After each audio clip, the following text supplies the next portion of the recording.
আসসালামু আলাইকুম।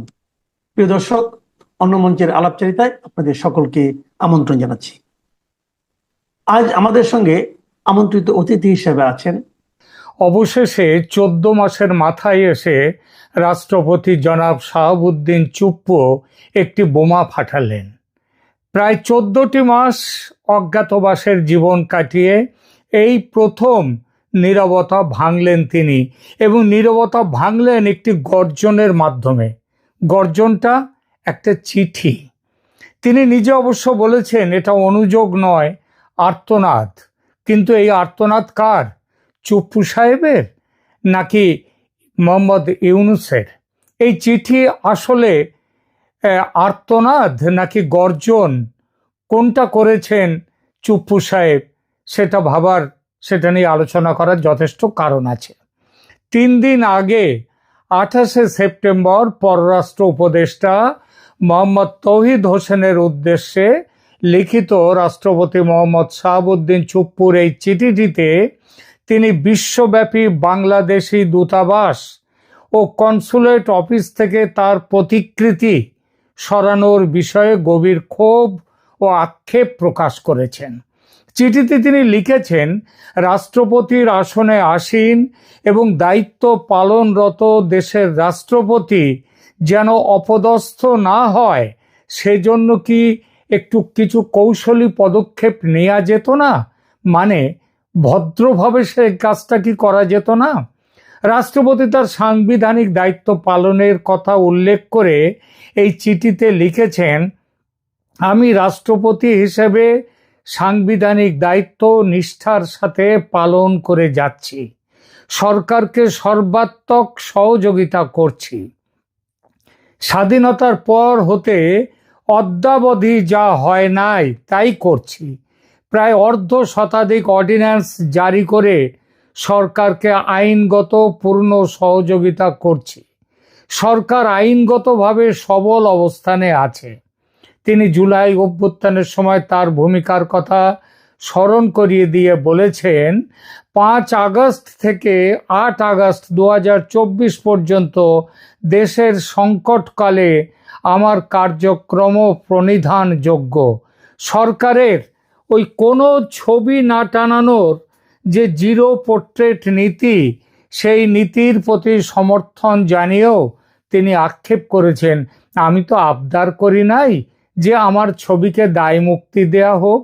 আমার ছবি অপসারণের ক্ষেত্রে এই নীতি কৌশলে যদি বাস্তবায়ন করা হতো, কৌশলে বাস্তবায়ন করলে গণমাধ্যমের খোরাক হওয়া এড়ানো যেত। এক্ষেত্রে মানসিকভাবে আমার পূর্ণ সহযোগিতা থাকতো। সবচেয়ে তাৎপর্যপূর্ণ অংশে তিনি লিখেছেন, এক রাতের মধ্যে একেবারে প্রতিযোগিতামূলকভাবে আমার ছবিটি অপসারিত হয়ে শুধু গণমাধ্যমের উপজীব্য নয়, বরং সামাজিক যোগাযোগের মাধ্যমে বিশ্বব্যাপী আমার সম্মান ভুলুণ্ঠিত হলো। মুক্তিযুদ্ধে অবদান রাখা একজন সচেতন নাগরিক ও বীর মুক্তিযোদ্ধা হলো অপমানিত। চিঠির সমাপ্তিতে তিনি জানিয়েছেন, এ বিষয়ে কোনো অনুযোগ নেই, আর্তনাদ আছে। যদিও এটা যে আর্তনাদ নয়, বরং অনেক ভাবনা চিন্তা করে ছুড়ে দেয়া একটা গর্জনের বোমা। এমনটা ভাবার অনেক কারণ আছে। প্রথম কারণ, 5 আগস্ট 15ই আগস্টে এই প্রতিকৃতি সরানো অভিযানের 1.5 মাস পরে কেন তিনি লিখলেন এই চিঠি? 1.5 মাস ধরে কেন তিনি চুপ করেছিলেন? আর কেনই বা 1.5 মাস পরে এসে তিনি ক্ষোভ জানাতে শুরু করছেন? নিশ্চয়ই কারণ ছাড়া কোনো কাজ হয় না, এর পেছনেও কারণ আছে। কি কারণ? দেখা যাক। 15ই আগস্ট থেকে শুরু হওয়া প্রতিকৃতি অপসারণের প্রায় 1.5 মাস পর চিঠিটি লেখার পেছনে যে কারণগুলো চিহ্নিত করা যায়, প্রধান কারণগুলো, সেগুলো এরকম হতে পারে। প্রথমত, দেশের রাজনৈতিক পরিস্থিতির মূলগত পরিবর্তন। ইউনূস সরকারের জনপ্রিয়তা একেবারে তলানিতে এসে ঠেকেছে। সরকারের সঙ্গে থাকা প্রধান 2 রাজনৈতিক দল বিএনপি এবং জামায়াতের মধ্যে বিরোধ তীব্র হয়েছে।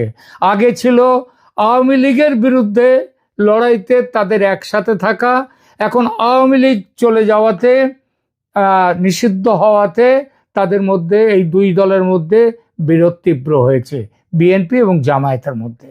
আওয়ামী লীগ দলের কর্মী সমর্থকরা ভয় কাটিয়ে, কিন্তু তারা তো তাদের বীরত্ব বেড়েই গেছে, ওদিকে ভয় কাটিয়ে বিরাটভাবে রাজপথে নেমে এসেছে আওয়ামী লীগের কর্মীরা, এবং সেনাপ্রধানের সঙ্গে ইউনূসের দ্বন্দ্ব আরও ব্যাপক হয়েছে।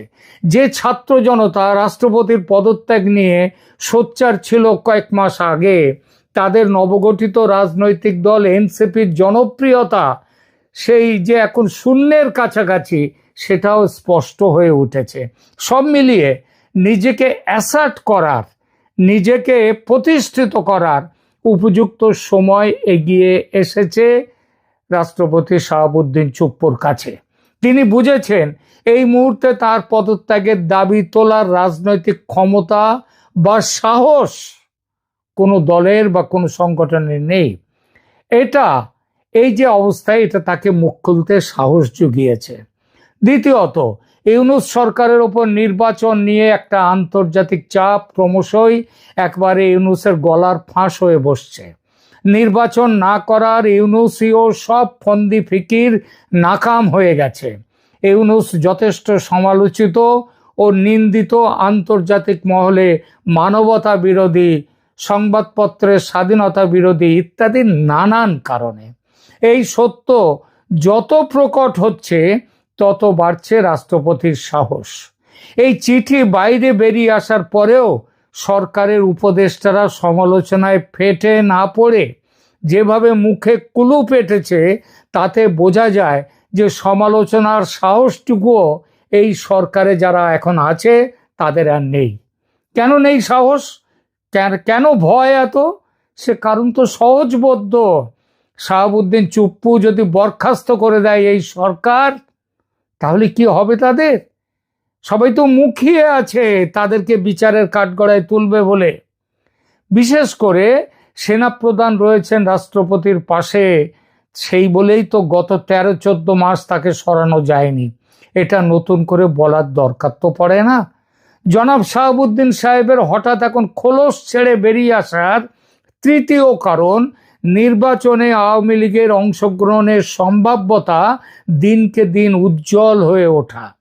আন্তর্জাতিক মতামত ক্রমশ জোরালো হয়ে উঠছে যে আওয়ামী লীগকে নিয়ে নির্বাচন অনুষ্ঠিত করতে হবে। এমনকি আমেরিকাকেও বাধ্য হয়ে সায় দিতে হচ্ছে এই মতে। ইউনূস সাহেব নিজে নিউ ইয়র্কে বসে বলেছেন, যে কোনো সময় আওয়ামী লীগের উপর জারি করা নিষেধাজ্ঞা প্রত্যাহার করা হতে পারে। চতুর্থ কারণ, গত 13-14 মাসের শাসন বুঝিয়ে দিয়েছে ইউনূস আদৌ নিরপেক্ষ শাসক নন। শেখ হাসিনা বলেছেন ইউনূসের অধীনে কোনো নিরপেক্ষ নির্বাচন সম্ভব নয়। ইউনূসের নিজের প্রতিষ্ঠিত দল এনসিপিও লড়াইয়ের ময়দানে থাকায় ইউনূসের বদলে ভোটের নিরপেক্ষতার জন্য যে দাবিটা এরাই এতদিন করে এসেছিল, সেই কেয়ারটেকার সরকার গঠনের দাবি ইতিমধ্যেই উঠে গেছে জোরালোভাবে। এই দাবিকে মান্যতা দিয়ে রাষ্ট্রপতি মহোদয় যে ইউনূসকে বরখাস্ত করবেন, এমন জল্পনা বাংলাদেশের তুঙ্গে। আর সেই পথে পা ফেলার ইঙ্গিত হিসেবে এই পত্রবোমাটি নিক্ষেপ করে রাষ্ট্রপতি জনাব শাহাবুদ্দিন চুপ্পু বুঝিয়ে দিলেন এবার তিনিও নামছেন খেলতে। দীর্ঘ নীরবতার পর তিনি নিজের অবদান ও সহযোগিতার কথা স্মরণ করে দিয়ে রাজনৈতিক বার্তা যেমন পাঠালেন সরকারকে এবং দেশবাসীকে, সেই সঙ্গে বুঝিয়ে দিলেন তাকে কিভাবে অপমান করেছে এই সরকার। বুঝিয়ে দিলেন বাংলাদেশের চলমান সাংবিধানিক সংকটের গভীরতা সম্পর্কে তিনি প্রথম থেকে অবগত আছেন, তবে এতদিন মুখ না খুলে উপযুক্ত সময়ের অপেক্ষা করে গেছেন। সেই সময় এখন এসেছে বলে এবার নিজের ভূমিকা পাল্টে নিতে শুরু করেছেন। ইউনূসের নেতৃত্বে অনেক অপমান করা হয়েছে তাকে, এবার সেই সব অপমান তার ফিরিয়ে দেওয়ার পালা। রাষ্ট্রপতি হিসেবে শাহাবুদ্দিন একদিকে সরকারি নীতির বাস্তবায়নে বাধ্য যেমন, তেমন অন্যদিকে এতদিন নিজের সম্মান রক্ষায় তিনি সচেষ্ট ছিলেন না, বাধ্য হয়েই ছিলেন না, কিন্তু এবার হলেন। অন্তর্বর্তীকালীন সরকার যেটি রয়েছে দেশে সেটি অসাংবিধানিক, সেটা কোনো বৈধতা নেই তার, সেটা গঠন হয়েছে অবৈধভাবে। সুপ্রিম কোর্টের জাল করা ব্যাখ্যার ভিত্তিতে এই সরকার তৈরি, এটা এখন স্পষ্ট। কারণ সেই সময় বিচারপতিরা, প্রধান বিচারপতি তিনি তো সেনা নিবাসে, তিনি তখন সেখানে আশ্রয় নিয়ে রয়েছেন। তাহলে কবে হয়েছিল সেই তখনকার যে এই যে এই ব্যাপারে যে বিচারপতিদের যে বৈঠক, সেটা কবে হয়েছিল? হয়নি, এটা জানেন রাষ্ট্রপতি। তবু দেশের অভ্যন্তরীণ উত্তপ্ত পরিস্থিতি বিবেচনা করে মুখ বুজে মেনে নিয়েছিলেন এতদিন, নইলে আরো ভয়ঙ্কর কিছু ঘটতেই পারত তখন। কিন্তু পরিস্থিতি এখন তার অনুকূলে আসছে দেখে বুঝলেন আঘাত করা এবার শুরু করতে হবে, আর সেটা করে দিলেন। রাষ্ট্রপতি ভোলেননি যে তার ওপর আছে আওয়ামী লীগের উত্তরাধিকার।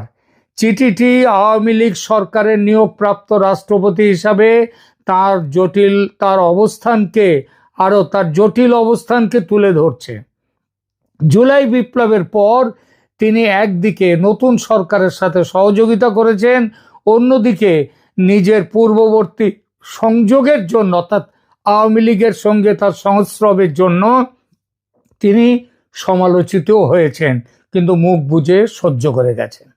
রাজনৈতিক বিস্ফোরণের সম্ভাবনা নিয়ে এই যে সম্ভাবনা হচ্ছে, এই চিঠি প্রকাশের পরেও রাষ্ট্রপতির পদত্যাগের দাবি কেউ কেউ করতেই পারেন, দু একজন, তবে জোর নেই সে দাবিতে।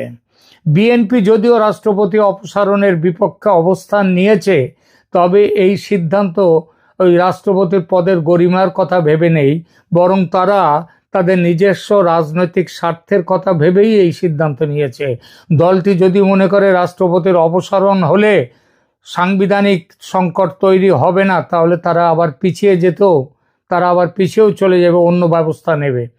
সুতরাং ভবিষ্যতে নির্বাচনের পক্ষে মোহাম্মদ ইউনূস যেভাবে মির্জা ফখরুল ইসলাম আলমগীরকে প্রায় ব্ল্যাকমেল করে নিউ ইয়র্কে নিয়ে গেছিলেন, তাতে ইউনূসের উপর বেজায় চটেছে বিএনপি নেতৃত্ব। এখন বিএনপি ফখরুল আলমগীরকে শিক্ষা দেওয়ার সঙ্গে সঙ্গে কড়া বার্তা দিতে চায় মোহাম্মদ ইউনূসকেও।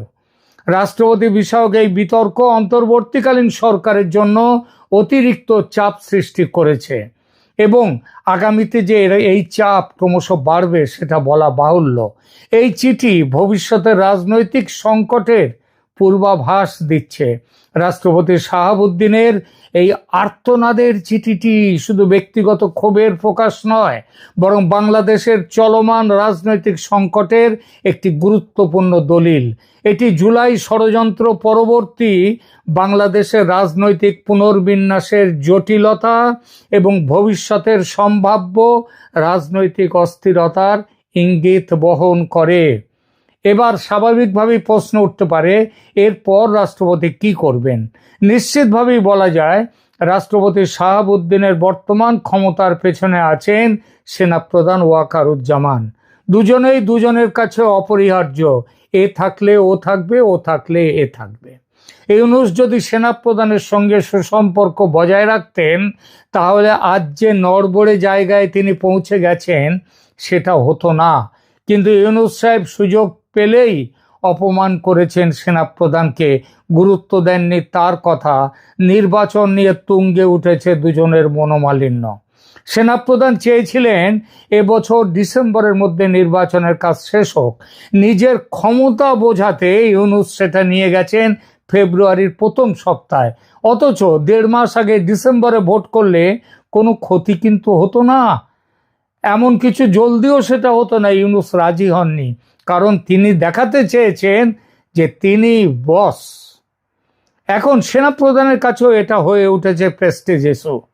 তিনি দেখিয়ে দেবেন ইউনূস সরকারের মাথা হয়ে, ইউনূস সরকার যে আজকে মাথা হয়ে বসেছে দেশে, সেটা বসেছে তাঁরই দৌলতে। তিনি বসিয়েছেন বলেই এবার ওয়াকারুজ্জামান চাইবেন ডিসেম্বরেই ভোট করতে। আর এটা করতে গেলে ইউনূসের অন্তর্বর্তী সরকার হটিয়ে ভোটের জন্য কেয়ারটেকার সরকার আনতে হবে। মোহাম্মদ ইউনূস প্রভাব খাটিয়ে কেয়ারটেকার সরকারের আদালতের শুনানি গত মাসে করেননি, পিছিয়ে দিয়েছেন অক্টোবরের শেষে। অক্টোবরের শেষে হবে এই শুনানি। এবার সে শুনানি যাতে না পেছায় তার ব্যবস্থা করতে ইতিমধ্যে প্রধান বিচারপতির সঙ্গে বৈঠক করে এসেছেন ওয়াকরুজ্জামান। আন্তর্জাতিক অপরাধ ট্রাইব্যুনালের নিয়ম কানুন পাল্টে যেভাবে সেনা অফিসার এবং শেখ হাসিনা এবং অন্যান্য আওয়ামী লীগ নেতাদের বিচারের ব্যবস্থা হয়েছে, সেটা যে বেআইনি এবং আন্তর্জাতিক ট্রাইব্যুনাল কানুনের যে বিরোধী, সে সম্পর্কেও বলে এসেছেন প্রধান বিচারপতিকে। তার একটা প্রভাব তো পড়তে বাধ্য। কি হতে পারে সেই প্রভাব?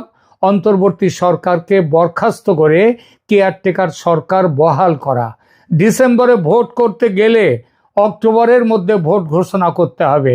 আবার এ মাসেই কেয়ারটেকার সরকার মামলা শুনানি।